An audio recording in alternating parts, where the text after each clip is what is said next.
Welcome back to our workshop session. It is 6:03 p.m. All council members are present.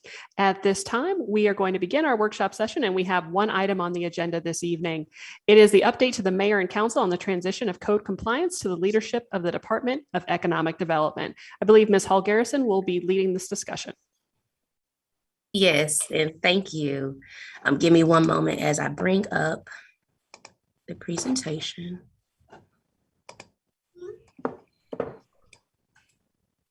All right. So thank you, Madam Mayor and Council, for giving me the opportunity to update you all. I just wanted to provide an update for code compliance after it's been going through the transition of administrative guidance under economic development. Starting out, I just wanted to do a recap of really what a code compliance officer's responsibility is. And in summary, we're responsible for on-site inspections of commercial and residential properties in the city. Our job is to really make sure that we investigate complaints, we meet with owners, tenants, businesses, and just make sure that everyone is in compliance with the current ordinances of the city to make sure and ensure that there's no safety issues, as well as that there's nothing detrimental to property values occurring, whether it's a residential or commercial property. Some of the opportunities that we have seen since this transition began effective on July the 5th. When I first took it over, there was really an undefined duty burden and functionality, meaning there was a lot of responsibilities that per the ordinance lay in other departments that was being caught by basically code enforcement. I am going to be going from code compliance on because we don't want, our goal is not to enforce the policy. Our goal is to educate the public so that they can comply and to assist them in complying with it. As you know, if you're trying to eat your plate and also eat the plate next to you, it's going to be tough unless you're, a super plate cleaner. So what we want to do is we want to focus on doing what we do and being the best at what we do. So what we've had to do is let go of some of those unnecessary responsibilities and place them back under the departments that they were under. Another issue has been really the public's lack of knowledge regarding code enforcement and city ordinances. There has not been a good deal of education for either future or current residents as it pertains to property maintenance, as well as to some of the things that code compliance is able to assist with. We're here for safety functions. If it's something that's going to be detrimental to the safety, such as if there's a tree that may fall, that's where we step in. We're not here to offer guidance about the paint color of people's houses or to intervene between civil matters. We're here to make sure that everybody complies and is safe. As far as for the code enforcement process, that also had not been clearly communicated. To verify, there has now been a set process, and there was previously a set process. The only difference is we're now communicating it more and standardizing it throughout the city. So the first portion of that is a warning. If we see something, we're going to say something, we're going to come up, we're going to give you an opportunity to fix it before it were to become a citation. If at that point that opportunity is provided and someone either does nothing or they don't rectify the issue in the time provided, then the next step would be a citation, which would be a court matter.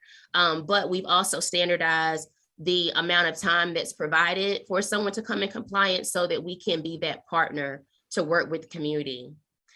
As far as access to vehicle, currently I have 4 officers, but I have 3 vehicles. Luckily, we've been able to implement some office hours so that the officers are able to fluctuate whether they're in the office and in the streets. That's really helped when it comes to the administrative tasks, such as sending letters, making callbacks, things of that nature. But it does limit us when you have 4 people who could be out in the streets and only 3 who are readily accessible. Another opportunity that we've seen since taking this over has been departments working autonomously, meaning in the past, we have had a habit of siloing ourselves out. Unfortunately, that does not work in economic development. It also doesn't work in code compliance, because you have to know what's going on in the other departments so that you can be effective and responsive when it comes to community input or community outreach specific to a lot of our multi-tenant properties. So we've worked very hard to maintain and continue to build close relationships with the various departments. It's getting a lot better, and we continue to work together and grow that momentum. Another opportunity is that there are some dated ordinances. I'll go into it a little further as we go into it, but that has been really a hurdle as we try to enforce the ordinances, is that some of them administratively are not as enforceable because they do need to be updated, whether it needs to be updated to the current time, or whether it be that it needs to be updated over who is responsible for said item. Are there any questions before I continue? Does the body have any questions? Councilman Taylor, you're on mute. Yes. How many times like a business have to go to court before something come in front of mayor and council? Yeah. It would depend. As far as typically if something goes before mayor and council, it's because it's become a nuisance. That is done off of a point value, which is accumulated between various departments. So it really depends upon the charges and the point system that was obtained. But I can say it could be upward of 3 to 4 tickets before it's really or more. Some of them, if it's just kind of 2 or 3 points here or there, it may not even make it before you all. So it just depends on the infractions that are being charged. But I asked that question because like certain things that we had talked about a lot earlier before you got over code compliance, whatever you call them now, the same thing is going on. You know what I mean? And I'm thinking what's going to happen at this point? Like some of the hotels with the park and ride situation, they know they shouldn't be doing it, but they're still doing it. I know they got some tickets written to them back in the day. That was like maybe 2 years ago. And they say these people had 90 tickets and paid a ticket, and they still doing the exact same thing. So if we want to make somebody do the right thing, how are we going to change that from previous to right now? Yes, sir. That's something specifically that we're overviewing with legal currently.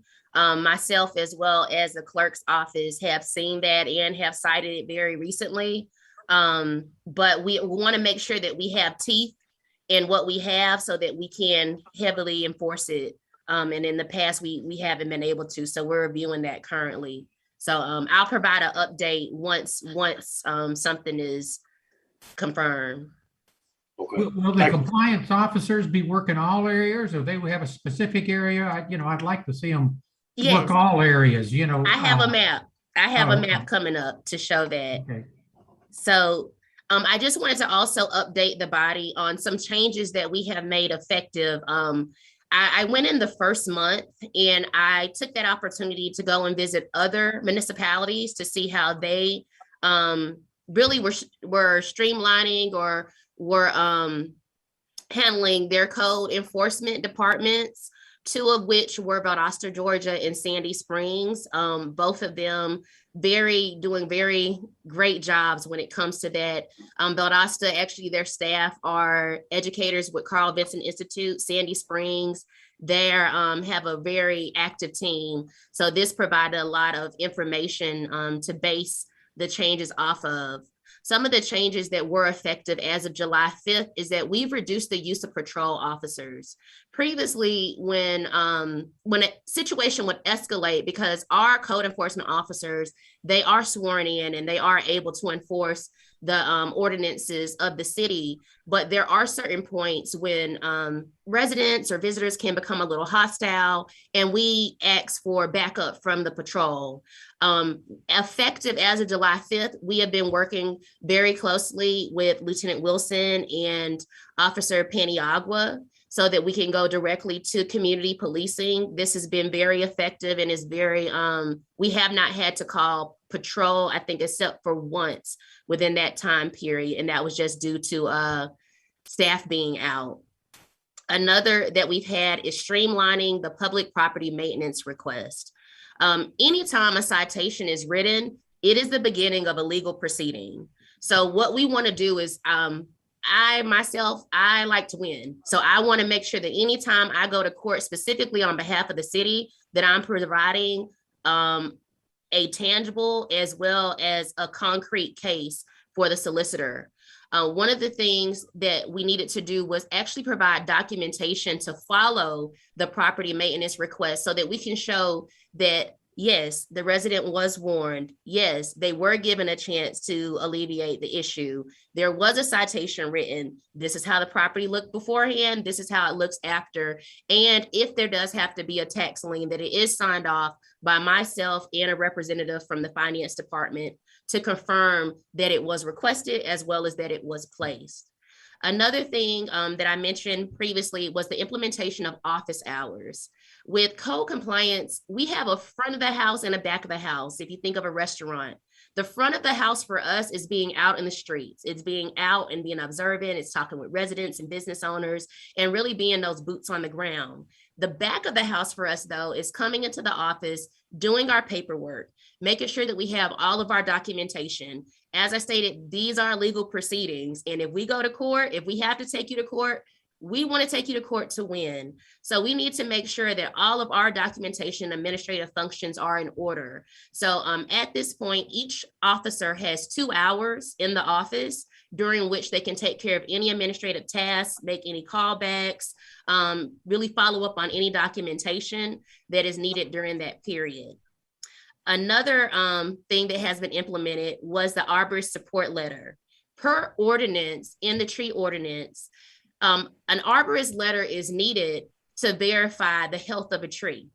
Code compliance, we're doing the same thing. If there is an instance where there is a tree boundaring 2 properties and we're unsure the health of the tree, we're going to ask that either the complainant or the complainor or person getting complained on is going to provide a letter so that we are not intervening ourselves into civil matters. We want to make sure that it is about safety.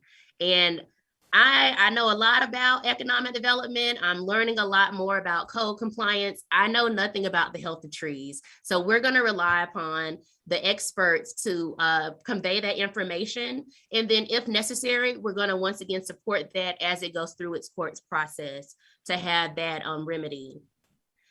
We have reduced code compliance involvement in unrelated tasks. One of which is a perfect example is stop work orders. That is something per ordinance that is a function of building and inspections. I saw very early on that code compliance would sometimes be taking 2 to 3 hours out of their day to write a stop work order citation. And most of the time is because it was another patrol officer or community officer being needed. That 2 or 3 hours is not something that we really have to spare when it comes to the staff.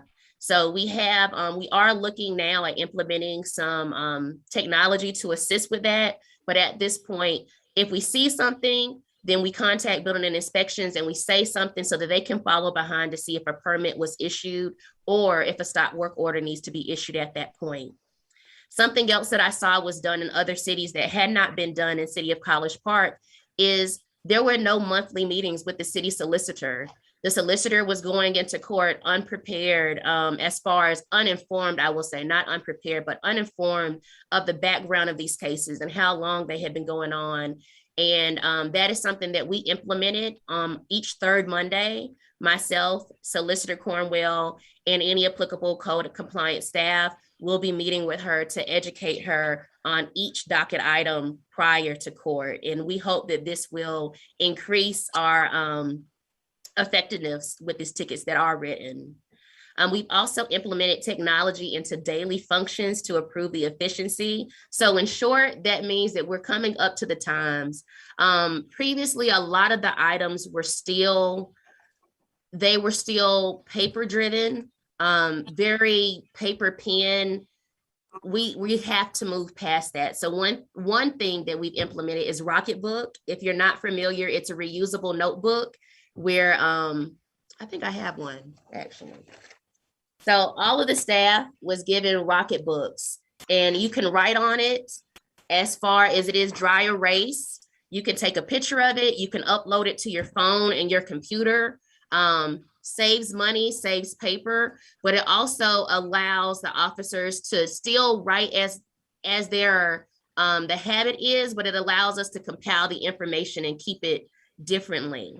Another thing that we have, thankfully, with the help of IT, is we have incorporated the basic functions from within Microsoft Office to our daily day-to-day use. So we use Microsoft Teams. We have a shared drive Excel file, which at the end of each month, we upload any warnings or citations to, so that we can track those through the court process.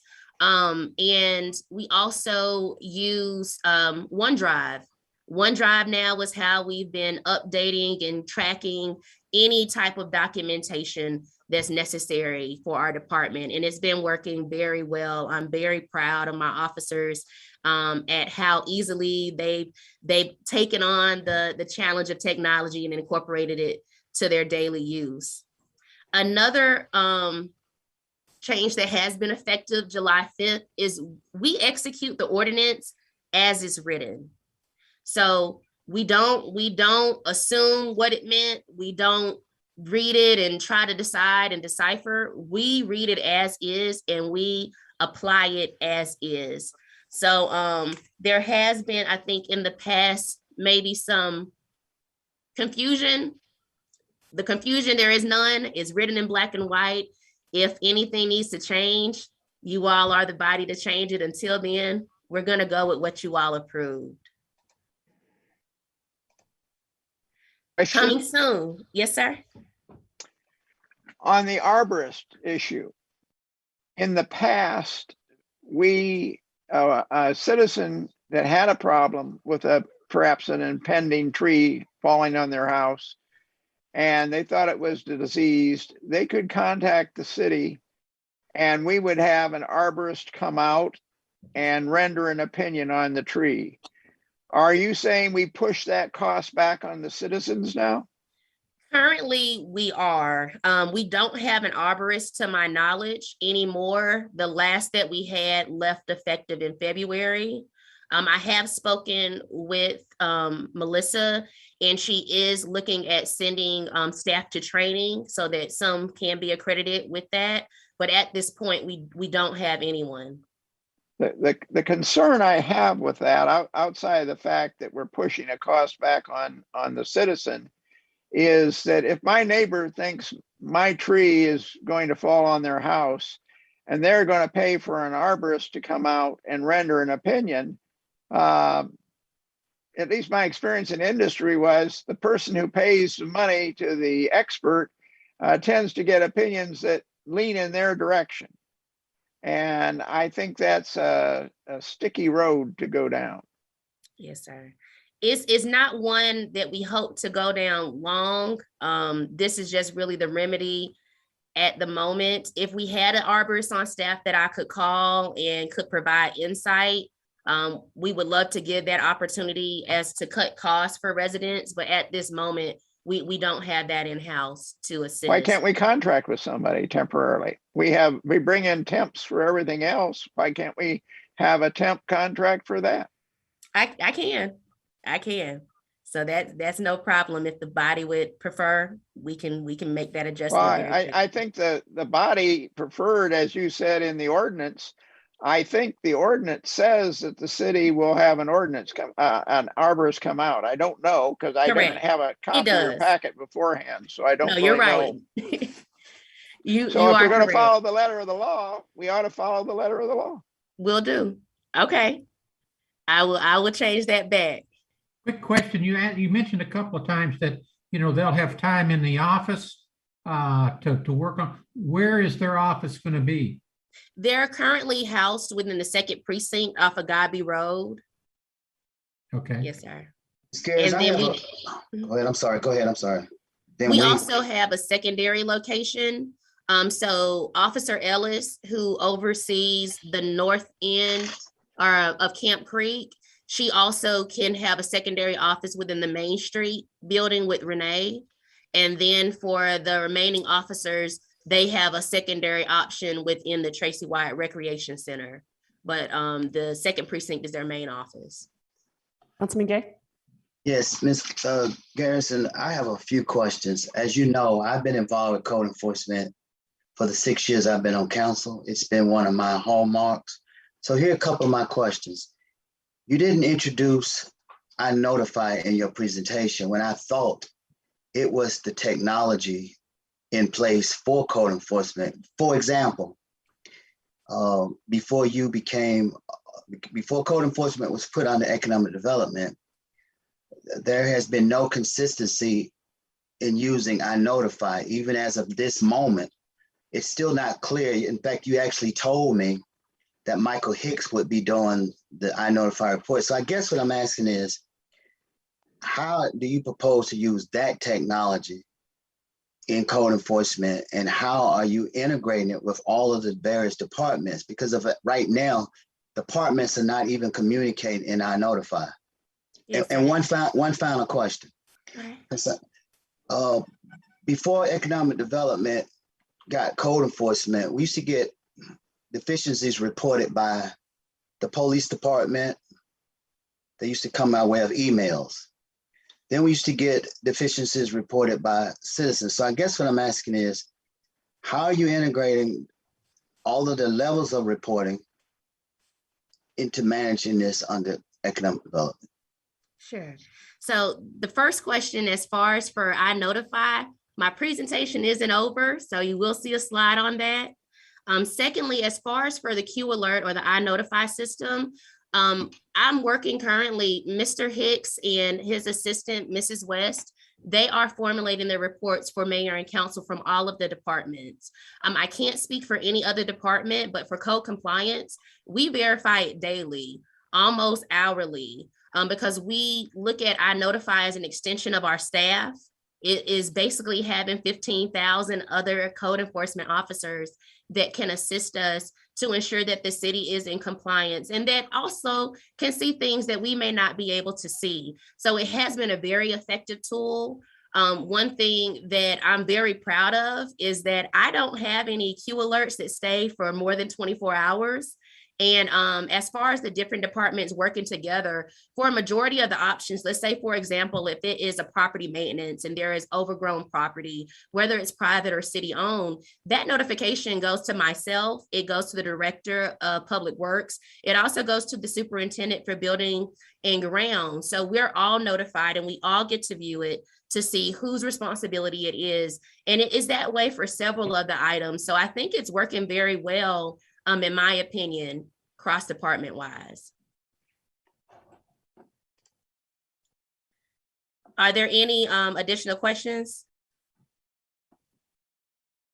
I had a question, but I can allow you to finish. My second question was about citations. So we've met twice. I've met twice with the city manager, the former city manager, and the city attorney, the police chief.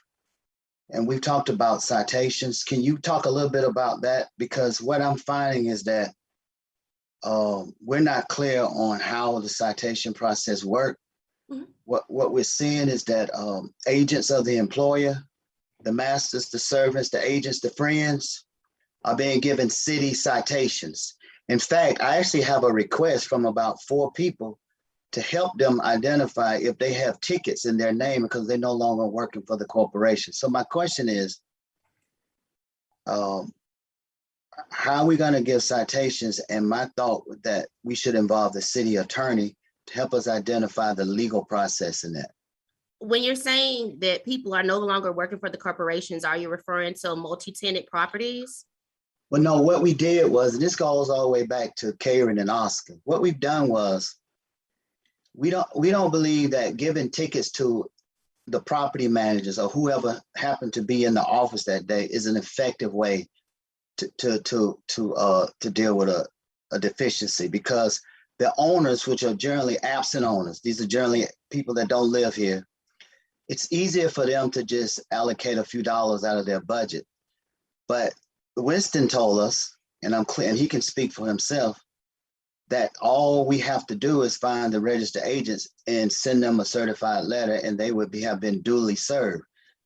But giving tickets to employees who wind up quitting and we don't know what happens to their tickets, to me, is not an effective way in the ticketing process. Yes, sir. So on the business license because I'm just going to answer because it assumes that we're talking about multi-tenant properties. So I'm just going to answer for that. When they receive a business license, you have but you also have the owner's representative. We list both information as far as for economic development. Once I receive that information, I update that on the apartment list.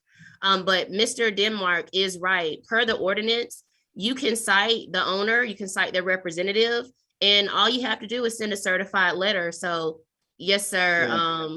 Because I talked with an owner Thursday. Okay. My understanding is they got about 30 citations, and he was like, Councilman Gay, I'm not even aware of them. In fact, Okay. the people that was giving them don't even work here anymore. So I just think we need to fix that part of citations. Okay. Well, I'll talk with you offline. I would like to continue my presentation, and this is we can get a little bit more in-depth offline on that topic. Are there any more questions pertaining to the presentation? Okay.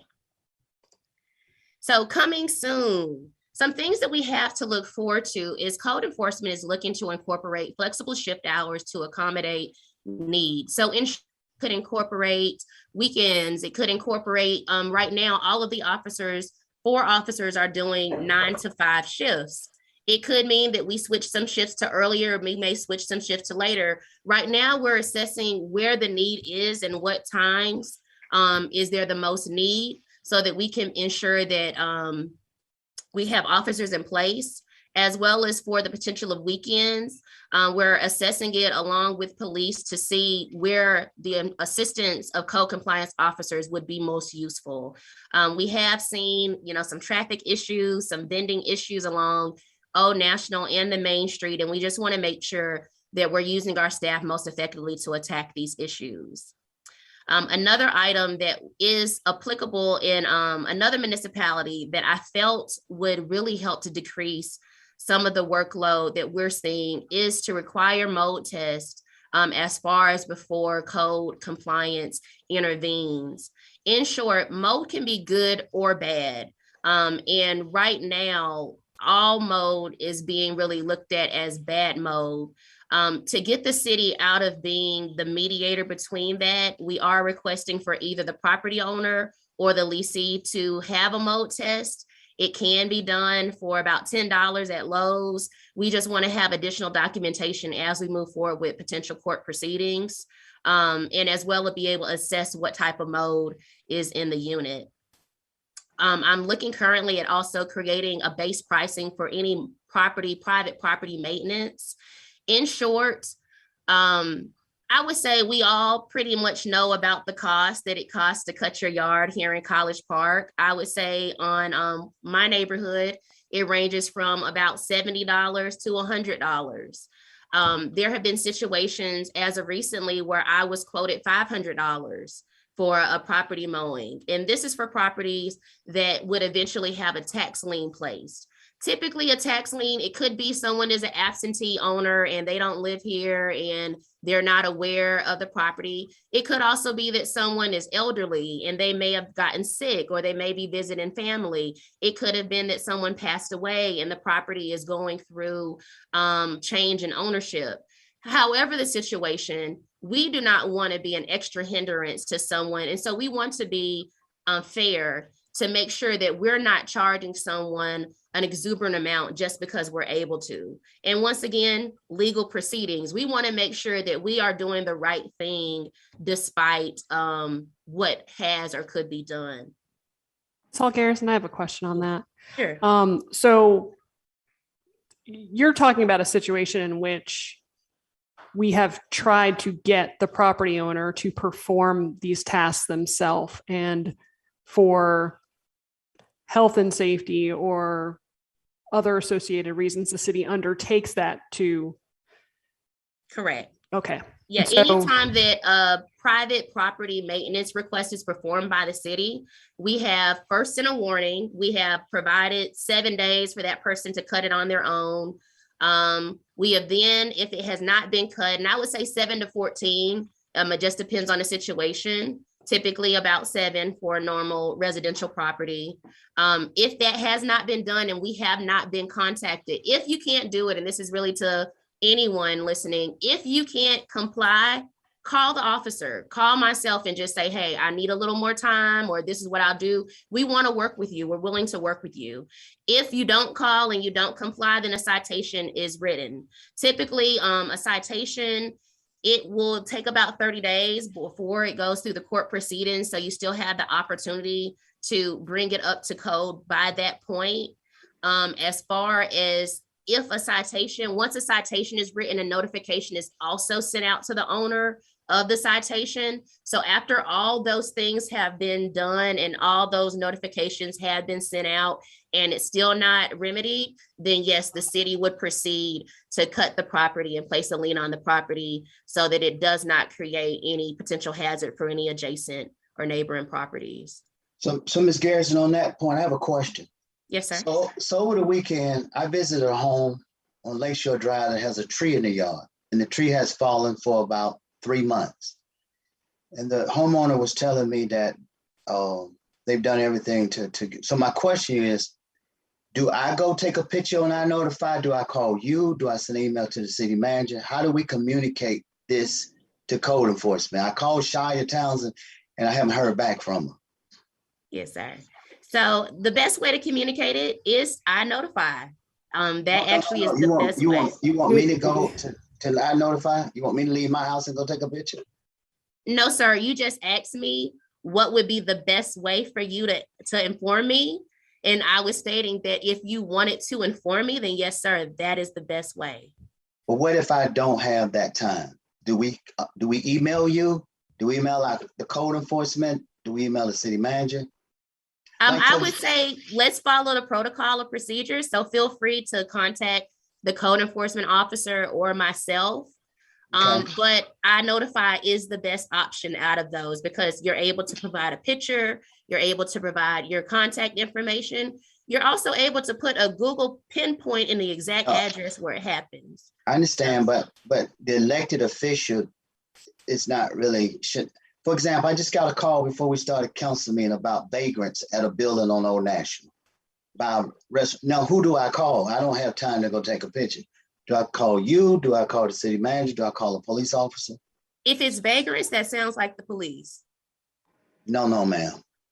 My question is, how do you want elected officials or people to get in touch with code enforcement other than go and take pictures with their phone? Thank you. I get the question now. If you are an elected official, please contact the city manager. Okay. All right. So moving on. Another thing that we've done technology-wise is we have implemented citations into the Excel. Previously, information was being uploaded on a monthly basis, but there was a disconnect between court services and code compliance because court services is only able to look up information with the name or with the citation number. With code compliance, typically they were saving information under the address of where the incident occurred at. So now we've combined to have all of that information so that it's easily trackable. We're also creating a nuisance abasement form and a court documentation checklist.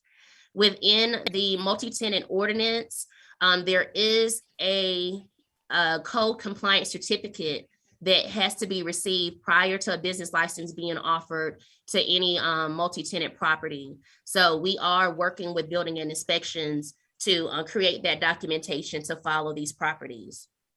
We're also looking to kick off our apartment managers quarterly meetings.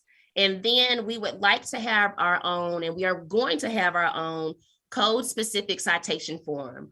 Right now, when you receive a citation, it would be the same as a traffic ticket. We want to have our own forms so that individuals can first know that this documentation is only applicable through code compliance, but also so that it can state specifically what the offense was so that they can be remedied in a quicker fashion. Next, as Councilman Allen inquired, I do have a map. As far as for Area 1, which is north of Camp Creek, it incorporates some portions of Ward 1 as well as Ward 3. For Area 2, which is south of Camp Creek, but north of West Point Avenue or north of Roosevelt Highway, that does incorporate some portions of Ward 2 as well as Ward 4. Area 3 takes into Buffington Highway as well as Sullivan Road and a lot of our hospitality corridor. And then Area 4 is, is south of 285, and that incorporates Ward 2 as well as Ward 3 along Old National and Gabi Road. And our maps, I know in the past it has been inquired if we go by ward. We don't go by ward, we actually go by zones. So the maps that you see are a combination of the zones provided through the police department. All right. Any questions before I proceed? Just one comment. Along Herschel Road, there is some part of Ward 2 that also would be in Area 1. Well, actually, where it's an area, you said along Herschel Road? Well, you said north of Camp Creek. Yes, sir. That's incorporated. Area 1, but there is a portion of Ward 2 that is north of Area 1. So Area 1 includes Ward 2 and 1 and Yes. 4. You are correct. Yes, sir. We do. She is overseeing that currently. So I just wanted to go over the purpose as far as of the ordinances and really to focus on the important parts of the ordinance that code compliance focuses on. We are focusing on the requirement of maintenance so that it can retain property values and also to protect the environment, neighborhood, industrial, commercial, and to ensure that it's in safe and sanitary conditions, as well as to protect the public health, safety, and welfare.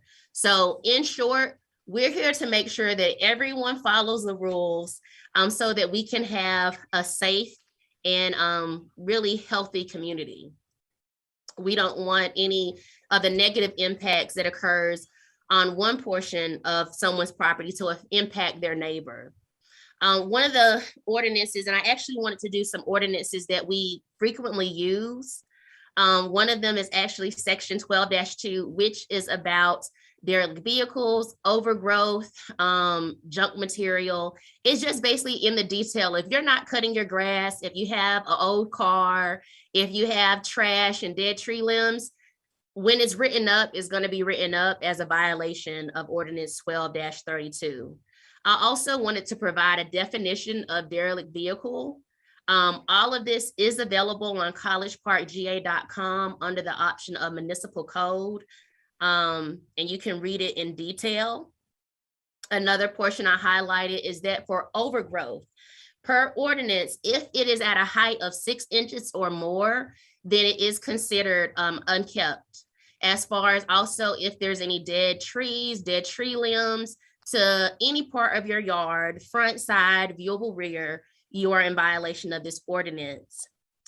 In the portion B, you'll see a portion in red, and this was just an example of where ordinances can be updated. As far as that is upon the body to decide, but it does state that this ordinance is enforceable through the inspections department and police department. As we know, this is now under Department of Economic Development. So that is something that we may want to consider updating in the future. I also wanted to provide some photos of what it looks like. I'm a very visual person. So this is what violation of section 12-32 looks like. Another that we frequently see in violation is section 11-2, which is that an occupational tax document is required for business dealings in the city. In short, that means you have to have a business license. Now, Airbnbs, vacation rental establishments, and verbos, you cannot get a business license for those. Those are prohibited in the city of College Park. So you can't do it. This is the warning. If you needed a sign, that big red mark is the sign. If it is found that you are doing it, then you will be in violation of the ordinance and you will be cited. Another ordinance that I wanted to bring attention to for mayor and council is the multifamily residential rental ordinance. This one is really under review currently. I am working with Danielle from legal, as well as Artie of economic development and Oscar of building and inspections.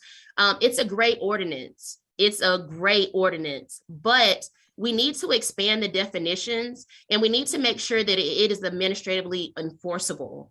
Right now, it can be broadened some, and we want to look for those opportunities to broaden it. Are there any questions? Okay. So now it is quiz time, and it is time to see what you've learned about code compliance. If you have the answer, feel free to raise your hand. You can either raise it on the Zoom or you can raise it in the air, but we're just going to give an opportunity to see what mayor and council, as well as our viewers at home, have learned. So in this picture, what is being referenced per the ordinance? Yes, Mayor? I believe that would be section 12-32, unkept vegetation.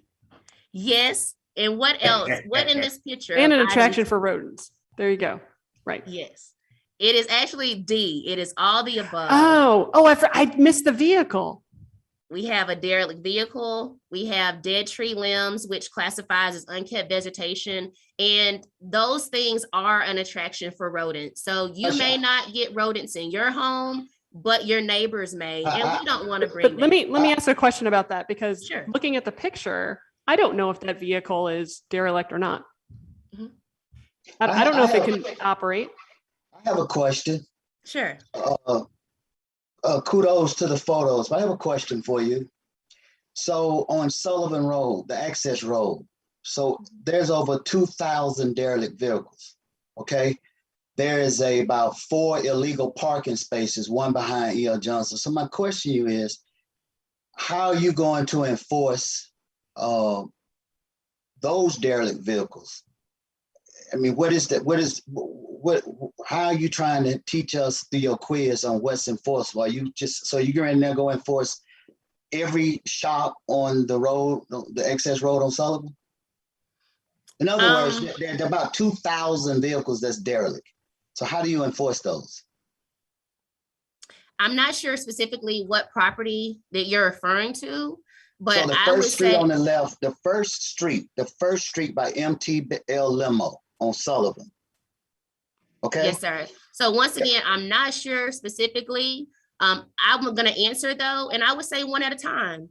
I'm going to enforce it one at a time. Okay. So my point is there's over 2,000 vehicles that you could have very well made pictures of. I have another question.